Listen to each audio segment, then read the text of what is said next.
Con su permiso, señor presidente. Sea usted, señor secretario, bienvenido a este Senado por segunda ocasión.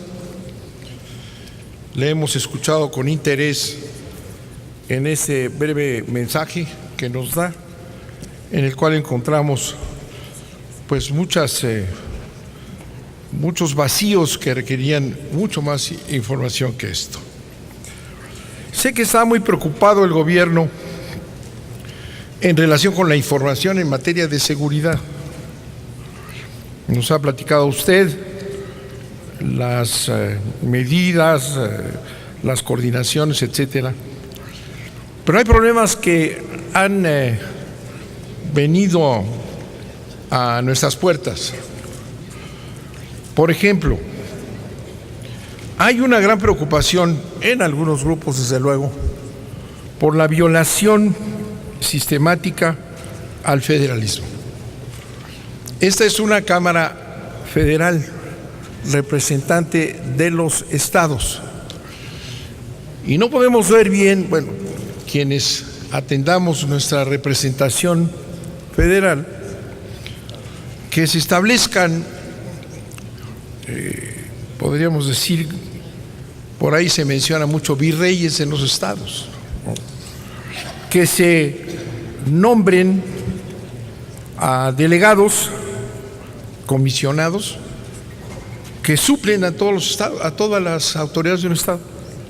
Si lo que ha ocurrido en Michoacán no debe continuar, no está basado en ningún artículo de la Constitución, por encima de gobernadores, del Congreso, de todas las instituciones, opera un comisionado del gobierno federal. Esto es una grave violación que no debemos permitir y que se tiene que esclarecer aquí en este Senado de la República. Aquí hemos recibido, como usted sabe, los cuerpos representativos tienen la obligación y el interés de recibir a la población. Hemos recibido muchas quejas de estas intervenciones coordinadas en donde los gobernadores desaparecen y se dan estos fenómenos de suplantación de todas las autoridades. Se habla de la persecución de las autodefensas, una cuestión que confunde, ¿verdad? Persecuciones, cárceles, etcétera. Este es un tema que nos gustaría escuchar en este capítulo de seguridad al que le dio usted la mayor importancia en su intervención. El ejército sigue en las calles, señor secretario, y ahora tenemos un cuerpo más que se llama la Gendarmería. Me acuerdo que el nombre viene de una visita que hizo el presidente a Francia y le impresionó el tema de la gendarmería, pero se les olvidó que Francia es un estado centralista. Bueno, digamos, se les olvidó también el federalismo. No, la gendarmería es una fuerza francesa. Aquí el gendarme de la esquina que conocemos hace tiempo que pasó, y lo que vimos en las tomas de televisión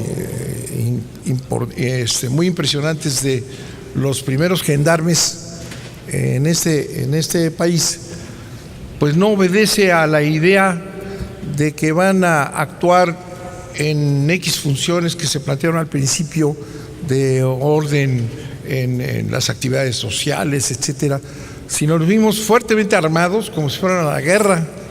No encontramos ninguna diferencia en su proceder aparente del ejército mexicano, de la marina, que están en plena actividad. Nos gustaría mucho saber, ¿y estos gendarmes qué van a hacer? ¿Cuál es su diferencia? ¿Cuáles son las funciones? ¿Qué podemos esperar? Recuerde usted que el orden público es una tarea muy delicada, que tiene que estar regulada con una gran precisión. El otro tema que preocupa también es el de frontera sur. Habla usted de desarrollo regional, ¿verdad? Y siempre hemos estado preocupados, en mi caso particularmente, de que el servicio migratorio nacional se convierta en un servicio de policíaco, con actividades, con actitudes que no corresponden a un tratamiento cuidadoso que se le debe dar a los migrantes. Este es un fenómeno económico, social, de una inmensa gravedad, pero que debe de tratarse con un gran cuidado. Nos gustaría saber qué es ese gran programa de la frontera sur. Un tema que no apareció en su presentación, entiendo que aquí estamos muy limitados en tiempo, todos limitan hasta el secretario de Gobernación en tiempo. Pero, por ejemplo, no tocó usted el tema del amparo que presentamos en contra de las violaciones a leyes y reglamentos en la reforma constitucional energética, ¿no? Sin embargo, sí en el informe aparece, y se lo comento, señor secretario, en un capítulo que se llama Asuntos para fortalecer la relación con el Honorable Congreso de la Unión y el Poder Judicial, aparece el juicio de amparo 70-2014. Dice así: se reclamó al presidente de la República la promulgación de la reforma constitucional en materia energética, publicada en el Diario Oficial tal. En el Distrito Federal se determinó desechar la demanda en virtud de que se declaró fundado el recurso de queja interpuesto por la Consejería Jurídica del Ejecutivo Federal, en donde se hace valer la improcedencia del juicio de amparo en contra de reformas constitucionales, y luego finalmente dice el informe presidencial. Con ello se impidió la interrupción del proceso legislativo del paquete de reformas en materia energética propuesta por el Ejecutivo Federal. Esta inserción aquí, por ahí perdida en la página 34, corresponde a una actitud que se ha seguido frente a esa impugnación que presentamos varios senadores de la República al Poder Judicial, de guardar el silencio, ocultar todo y no darle la menor importancia. Esa información que da, señor secretario, ojalá lo pudiera usted corregir, porque es falsa. Para empezar, no fue el juez octavo de distrito el que declaró que era infundado el recurso de la queja, de la demanda, y que declaró válida la queja que presentó el presidente de la República. En esa queja, ¿verdad?, el primer tribunal colegiado de circuito, integrado por Carlos Ronzón Sevilla, Julio Humberto Hernández Fonseca y Joel Carranco Zúñiga, presentaron una resolución contraria a derecho. Ese primer tribunal, ese fue el que aceptó la queja del presidente, y asumió lo que el presidente decía, que no procede las reformas constitucionales, el amparo contra reformas constitucionales. Ese fue, y no el juez de distrito. Y esa resolución es totalmente antijurídica, porque nosotros no solicitamos amparo a la reforma constitucional, sino solicitamos amparo por violaciones al procedimiento que este Senado llevó a cabo y que demostramos claramente. Todo lo contrario, el juez octavo le dio entrada, ¿verdad?, y pudo con una gran firmeza obligar a los congresos de los estados, por ejemplo, entre otras tantas violaciones, a que que presentaran claramente lo que no hicieron.